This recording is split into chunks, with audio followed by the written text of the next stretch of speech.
Four parents walked into court believing their excuses would hold up, but each story came with cracks they thought no one would notice. Judge Vonda B court is now in session. Judge, this is case number JVB 1010, Laura versus Tower. Thank you. Well, Ooh. You all may be seated. Let's see. Ms. Laura, Yes, ma'am. you brought this case before the court. What's going on? I'm trying to get my baby back. Okay. I have two babies, Okay. and I just had another baby with my boy. He's not my boyfriend anymore, but he hit my first baby, so. All right, guys, brace yourselves, because this case right here, it starts confusing and ends brutally real. A mother walks into court asking for her child back, but what unfolds is a story about past decisions, responsibility, and a reality check she clearly didn't see coming. You've got a child who's been living with the father for years, a past relationship involving abuse, and now a sudden request to reverse everything overnight. But here's the real question. Can you just walk back into a child's life after years and take over again? Or does stability matter more than biology? Stay locked in, because what this judge says next completely flips the entire case. They took the baby and gave him to Houston. Okay. And I want him back. Okay. And you have a new baby with your ex-boyfriend? Not ex-boyfriend, ex-boyfriend. So you guys are no longer together? Correct, ma'am. How old is this new baby? How old's the new baby? Yes. Like 8 months. And you're done with him after 8 months? Yes, ma'am. Okay. I was done with him like 10 months ago. The baby's 8 months. Oh, okay. So before the baby was born? Yes, ma'am. Did he come to the birth of the child? No, I didn't want him around. Oh, okay. All right. So you now want to get custody back from him? Yes, ma'am. Okay. From Houston. Who does the baby live with? me. The baby? No, my baby lives with me. No, not your child. How many children do you all have between you? Just one. Just one. And the child lives with him, Yes, ma'am. and you want the baby back. Yes, ma'am. How long has the baby lived with you? Here, you can already feel the confusion building. The mother says she gave the baby away. On then says the baby was taken, and now she wants custody back like nothing happened. Legally, this is a huge problem. Courts don't just look at biology, they look at stability, environment, and consistency. And from what we're hearing, this child has been living with the father for years. So now the real question becomes, is this about the child's best interest or the mother's timing? And you expect to get child support, Yes, ma'am. and the child has been living with him for almost, it's a boy or girl? Boy. His whole life? Yes, ma'am. Well, when I get my baby back, I want child support, yeah. He makes way more money than I do. I want my baby back and I want child support. I'm sorry, you have to excuse me because nothing you're saying is making sense right now. You came to court to ask me to give a child back to you that was taken from you, that's 5 years old, that's pretty much lived with this man the entire time that he has been taken care of. They took my baby away because my ex-boyfriend is an abuser and I'm not with him anymore, so I want my baby back. Right, but the child hasn't been living with you. The child. This is where things start collapsing fast. She's asking for custody and child support at the same time. But here's the legal reality. You can't demand financial support for a child you're not even currently raising. The judge immediately catches this contradiction, and emotionally, you can feel it too. This isn't just a request, it's a strategy that's falling apart mid-sentence. So now ask yourself, would you trust someone to take full custody back overnight? Would literally have to have given you the child back.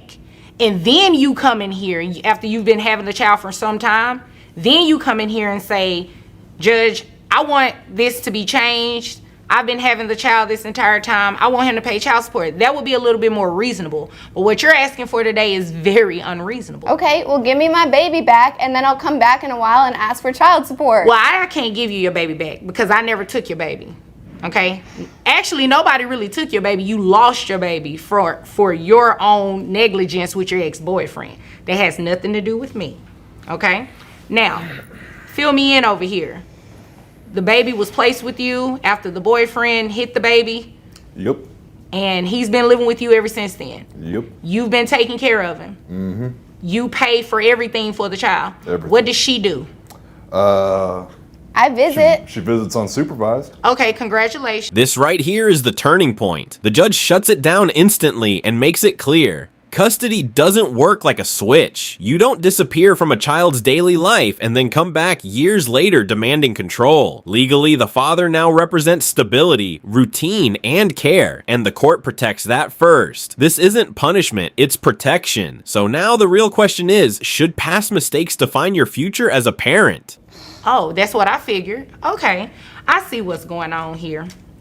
Yeah, and I'm not about to play this game with you. You're the one that's going to pay him child support today. What? Yeah, you are. He makes like 3 times as much money as I do. I have to give him my money?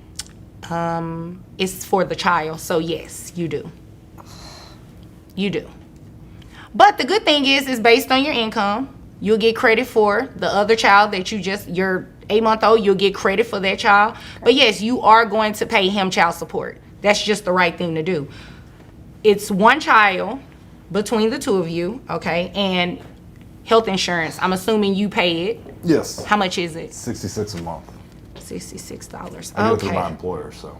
Huh? I get it through my employer. Okay, gotcha. And how much do you make a year?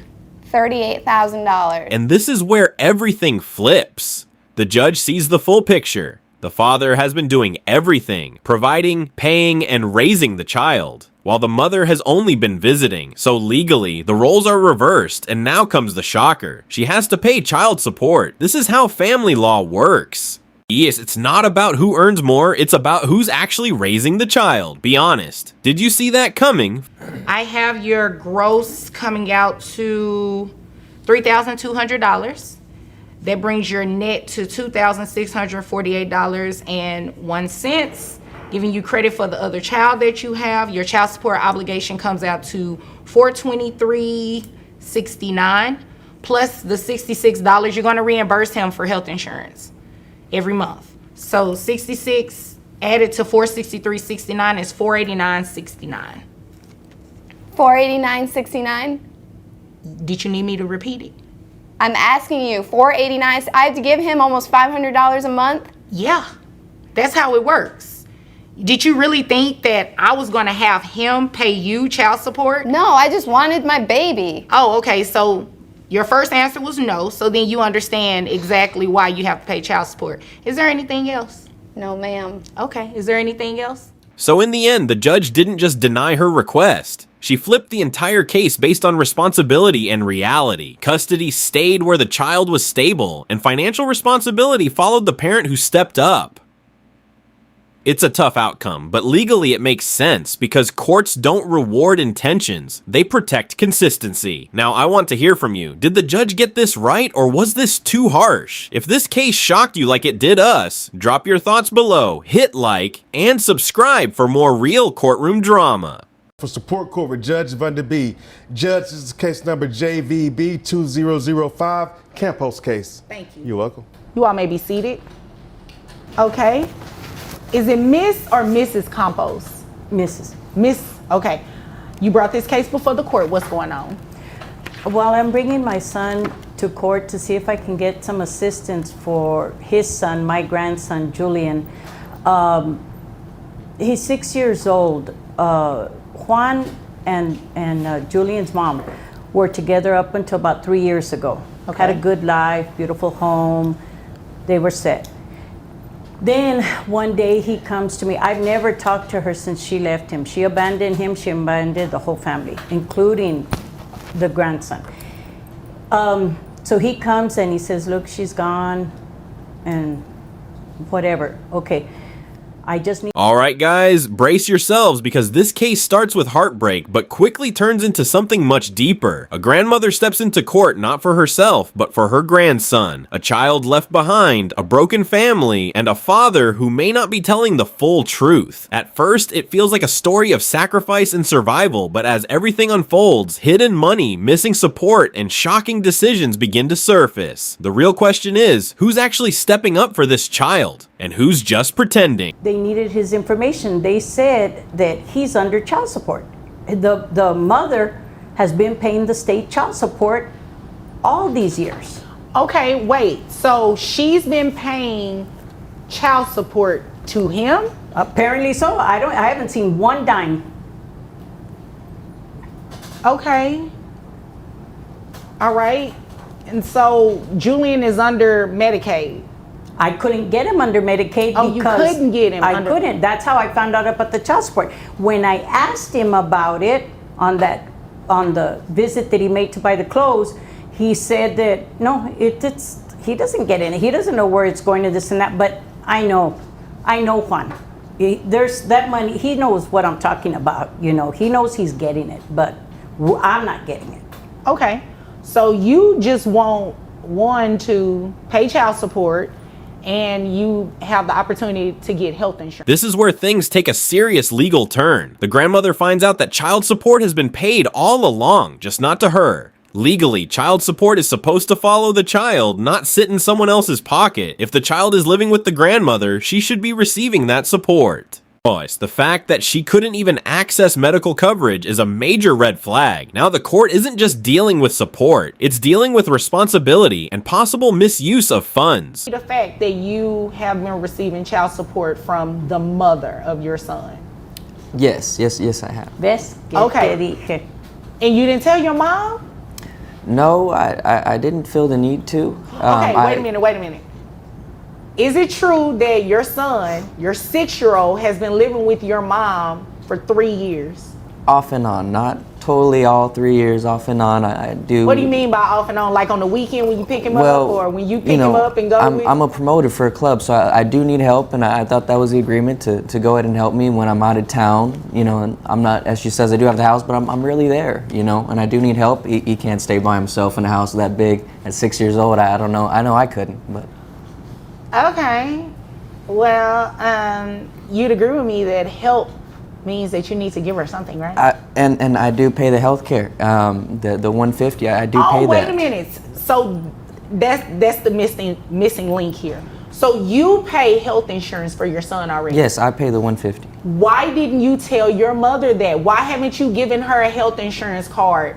Why haven't you given her anything? That's not fair. It's not, but I paid for it. I thought that was, you know, all I needed to do from my side. I didn't realize I needed to tell my mom everything. What do you? It's not serving Julian. Wait a minute, Mr. Compost. Who takes him to the doctor? This moment exposes everything. The father admits he's been receiving child support, but says he didn't feel the need to tell his own mother. That's not just careless, that feels intentional. Legally, if someone else is raising your child full time, you have a duty to support them. What makes it worse is that he had health insurance for the child, but never shared access. So the child was technically covered, but still suffering in reality. That contradiction says a lot.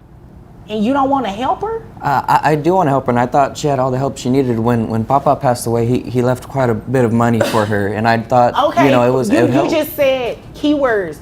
He left quite a bit of money for her. Yes. Not for your son. Yes. Not for you.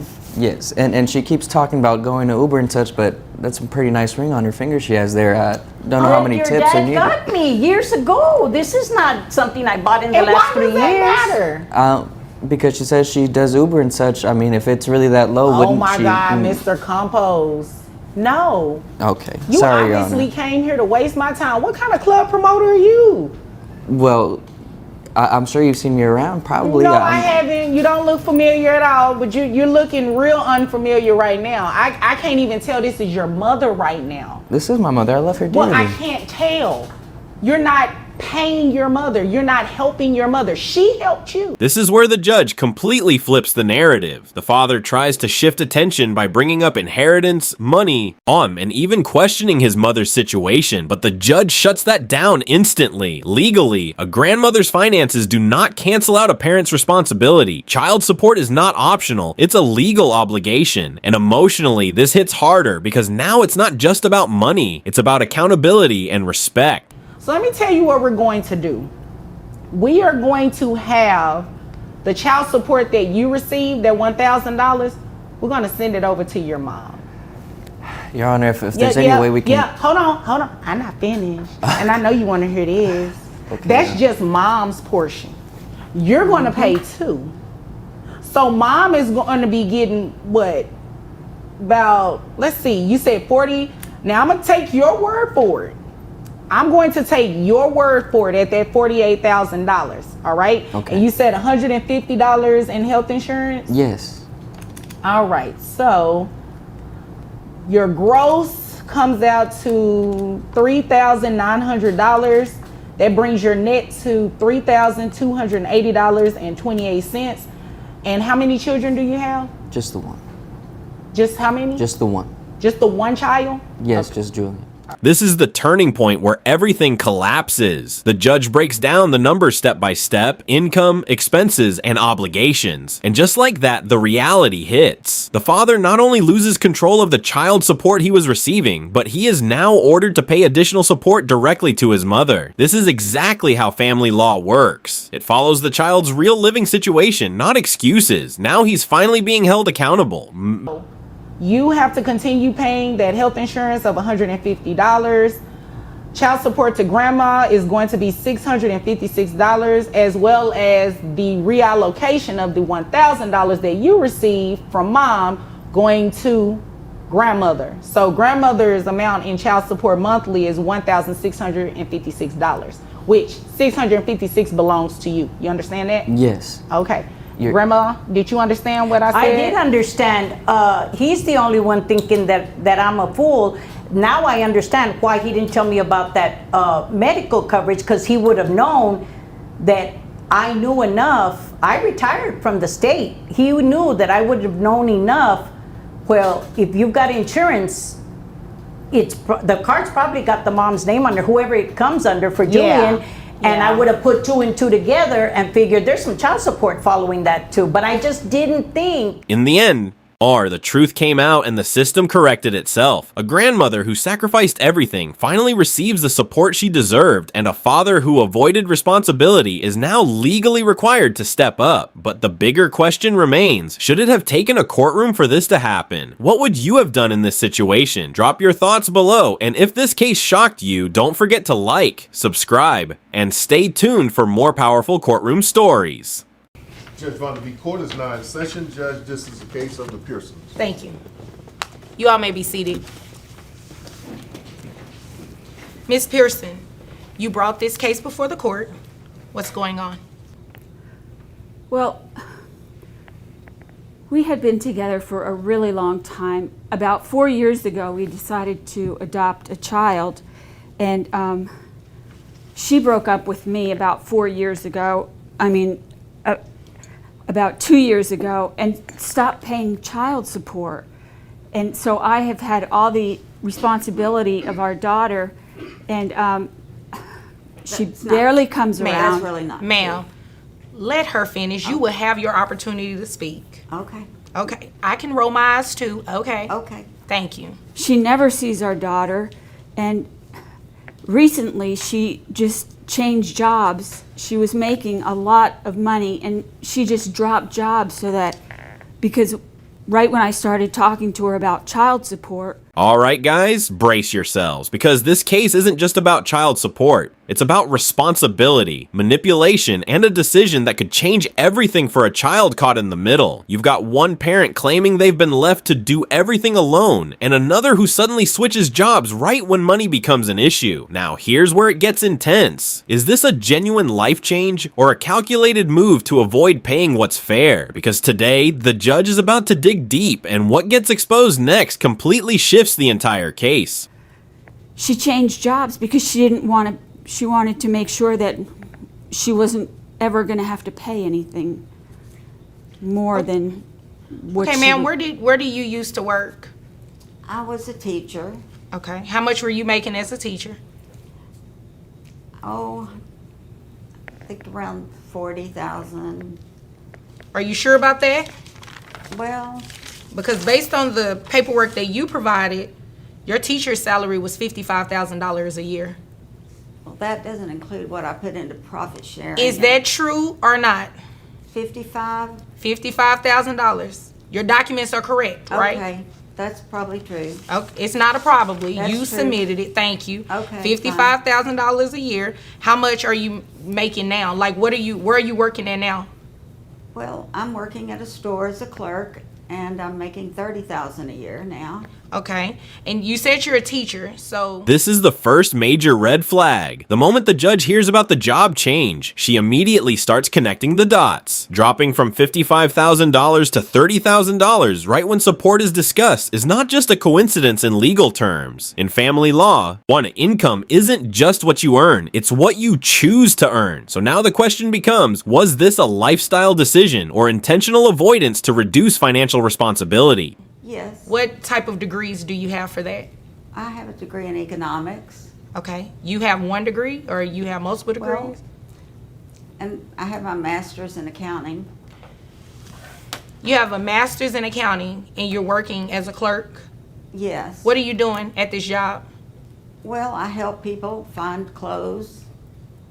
Like a retail clerk? Yes. Ma'am, you have a master's degree. Yes. Did- But I don't have to make all that money No, you. if I'm just going to give it all away anyway. So let me get something straight. She's deliberately, what you're saying is she's deliberately working at this retail job. Now I get it. I can do You know, any job I want. You know what? Your character is not looking very cute to me at all because you have tried to misrepresent to me what is really going on in this case. You stopped working as a teacher so you would not have to pay that higher amount in child support. And this right here is where the case turns. A master's degree holder choosing to work retail raises serious legal concerns. The judge isn't just listening, she's analyzing intent. Because if someone is underemployed on purpose, the court can ignore their current income entirely. And emotionally, you can feel the frustration building in the courtroom. So ask yourself, is this independence? Or is this clearly an attempt to avoid paying what's owed? Is that not the case? Well, Is that not the case? we discussed it, and she didn't seem to have an objection. And I just thought I was paying enough. No. And when I talked to my daughter, she loves me more anyway, and she should come live with me. And I know that's not a matter for this court. Right. That's definitely not a matter for what we're here on today because based on what we've already discussed, the child lives with her, correct? Yes. Okay, and you're not providing any type of financial support anymore, correct? I provide emotional support all the time. The child. You know what? That is not. You cannot quantify emotional support. Stop it. I'm just gonna go on with what I need to do because you obviously came here to play games today. No, my baby yes, loves me. you did. She loves me more and your than baby she loves needs her. money. It doesn't matter. It doesn't matter. me. Your baby needs money. Now this is the moment where everything collapses. The judge calls it out directly with no hesitation. She's not just suggesting it looks suspicious, she's stating it was intentional. And when the defendant tries to shift the focus to emotions by saying the child loves her more, it completely backfires. Because in court, emotional claims don't replace financial obligations. At this point, the tone changes. This is no longer a discussion, it's accountability being enforced. And you want to do what's in her best interest. So what I'm going to do, how long ago did she stop working as a teacher? Was it recent? Yes. How just recent? 6 months ago. 6 months ago? Yeah. No, ma'am. Your child support is going to be set at that $55,000 because What? it sounds like you are intentionally underemployed, so you do not have to pay a higher amount in child support, and that is ridiculous because you're not cheating her, you're cheating your child. So, based on $55,000 a year, I have your gross at $4,583.33. Is there a reason your mouth is open? Do you need some water? I just can't believe you're being so mean. Oh, I'm not being mean at all, ma'am. You, on the other hand, are being mean. You deliberately stopped working. You have a master's degree, and you went to a retail store so you would not have to pay for your daughter. Well, that's my prerogative. Well, you know, it is my prerogative to read these numbers out to you. Keep listening. So, I have your net at $3,794.48. Who carries health insurance for the child? I do. You I do do? everything. This is where the judge takes full control of the case. She applies what's known as imputed income, meaning the court uses the previous higher salary instead of the current lower one. The reasoning is simple. You cannot reduce your responsibility by lowering your effort intentionally, and then comes the strongest reality check. Child support isn't about fairness between adults. It's about the child's needs. When the judge says you're not cheating the other parent, you're cheating your child. As that becomes the defining moment of the entire case. Based on this, I see health insurance at $1,200 a month. Well, Ma'am, where do you work? I work for the airlines. Okay. And the $1,200 is for me and the child. Okay. The child portion is $400. Okay, I'm That's seeing ridiculous, that. I'm seeing isn't that. it? That No, can't it's be ridiculous that you're not paying. But guess what? You're getting ready to pay now, and you're going to repay whatever the amount is for the child. Well, $400. She doesn't even love our daughter. She loves her 4 cats Ma'am. more than our daughter. Ma'am, you know what? How would you know That you is not, never excuse see our me. daughter? The two of you will address me, and that is not an issue for this court. Nobody cares about what's going on with the cats. We care about Okay. what's going on with the child. No offense to your cats. That's not what I mean. I mean in terms of calculating this child support. So, health insurance, you're going to be responsible for reimbursing that.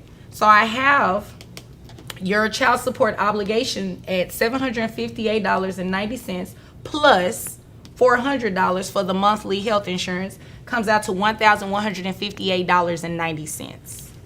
Am I paying the whole $400 a month, or is she paying any of it? Did you hear me put you on a payment plan for that?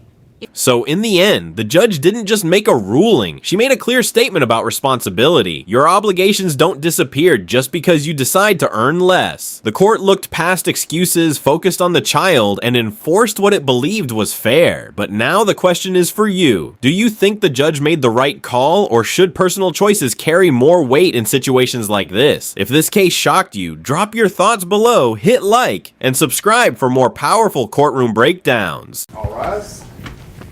Judge Vonda B. Court is now in session. Judge, this is the case of Schaefer. Thank you. You all may be seated. Mr. Schaefer, you brought this case before the court, sir? Yes, ma'am, I did. Okay, go ahead. What's going on? Well, my son was married to the respondent, and he died. They had a child that's now 3 years old that has been left in my custody, and I'm asking for some sort of relief or support because I'm retired from the military and on a fixed income. Okay. First of all, my condolences for Well, the thank loss you. of your I son. appreciate that. And thank you for your service as well. Oh, thank you. How long has the child lived with you? All right, guys, brace yourselves because this case hits different. A retired military father steps into court, not for himself, but for his grandson, a special needs child left in his care after tragedy. And what makes this even more intense? The child's mother is alive, working, traveling, and yet hasn't stepped up financially. Now here's where it gets wild. While this grandfather is struggling on a fixed income, the mother is out here living a lifestyle most people dream of. Travel perks, luxury living, but zero support for her own child. So the real question is this just irresponsibility or straight up avoidance? And when the judge starts digging into her finances, everything begins to fall apart. Stay with me because this one turns brutal real quick. But I've just now come to the point where I need some relief and I need some help. I agree with that. Ma'am? Well, I've been traveling. My job had me traveling a lot, and I was in between jobs. I'm making $35,000 now. Okay. And, I'm not... Where are you traveling? Well, I'm a travel agent. Okay. So because of that, I can just travel. I get discounts, and I get to fly free. So... Oh, my God, that is amazing. So- But that has nothing to do with you giving some sort of financial support. I didn't to have this. it. Excuse me, I was talking. That has nothing to do with you giving financial support to this man for the support of your child. Your child, not his child. Your child. It is my child, that is correct. But like I said, my job had me traveling, and I really didn't have the extra money. This is where the emotional weight really starts to settle in. You've got a grandfather who's been quietly carrying the responsibility for 2 years, raising a child with special needs without consistent support, and legally speaking, that matters. In family law, once a parent fails to contribute financially while someone else is raising their child, the court sees that as neglect of responsibility, and the judge, she immediately recognizes it. But then, the mother steps in, and instead of accountability, we get excuses, travel, job transitions, lifestyle talk. The tone shifts fast. Let me ask you this. If you had a child depending on you, would busy with work ever be enough of an excuse? Well, I'd rather not say. No, I'd rather you say. Because- How much is this condo? It's pretty steep. It's pretty steep. Ma'am, what does that And mean? That means nothing to me. Steep. You know how many people come in here with things that are steep? I need a number.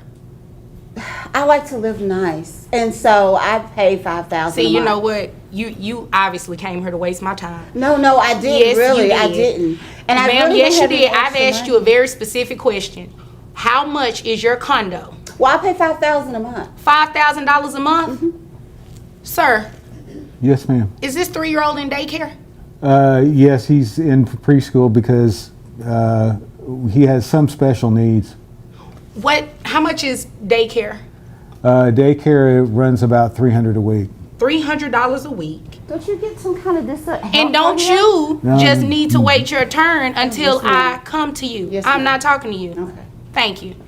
Sir, 300. Now this is the moment where things start collapsing. The judge is trying to understand her financial situation, and instead of clarity, she's getting deflection. Travel perks, discounts, lost lifestyle benefits. None of that answers the real question. Why hasn't the child been supported? And then comes the turning point. The condo, $5,000 a month. That's not just expensive, that's a statement. Because legally, once the court sees you prioritizing luxury over your child's needs, your credibility drops instantly. This is no longer about not having money. It's about how you choose to spend it. Be honest. Does this sound like struggle or mismanagement?